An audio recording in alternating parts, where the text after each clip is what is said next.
number three is Dune. I think we already talked about this on our podcast, on one of the other episodes. The movie theater experiences. Exactly. Yeah. Yep. So I don't need to go into too much detail, but yeah, all I would say is that to me, this is sort of the version of that big blockbuster movie that you, Alex, often talk about, which is beautifully crafted, but has something to say. I put it in the same bracket as Titanic and Avatar are sort of like a whole other level in a way, but I still put Dune in that bracket, movies, and especially in today's times with everything that we've been saying, like making a movie like this in the superhero fandom world seems impossible. And I watched this movie having known very little about the book, never watched the movie. I'm not even a big science fiction person, but watching a movie in sort of a pandemic-y time in a house full and absolutely being, leaned forward in my chair throughout the entire length of the movie, grasping its complications and the world, marveling at sort of the crafts, but also being sucked in the story and the characters, and also feeling relevance to our present day times. Like, it's a huge achievement. It's sort of like Titanic meets Lawrence of Arabia. If these movies were to be made today, this is what it would look like. So yeah, I can't believe that a movie like this is even on my list, because I'm more of a small movie person, but I just admire it, but also love it. And I can't wait to watch it again.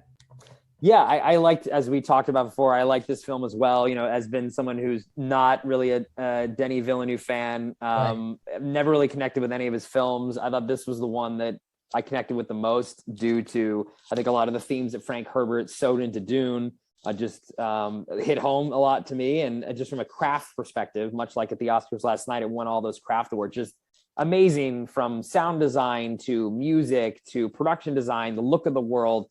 It looked alien. He did a great job of transporting us to the alien world. I thought the most interesting thing about the movie, though, is it wasn't really a movie. It was like a part one of two, and even more so than like the Lord of the Rings movies in a way. Right. I just think that is interesting, that it's almost like the streaming paradigm is bleeding now into film, much the way like the Marvel movies are all kind of episodes of the same show continuing on. This was just another example of that. And in a way, it gave me hope of like, yeah, you can still allow the streaming narratives of a continually long, like 8-hour story work in a theater.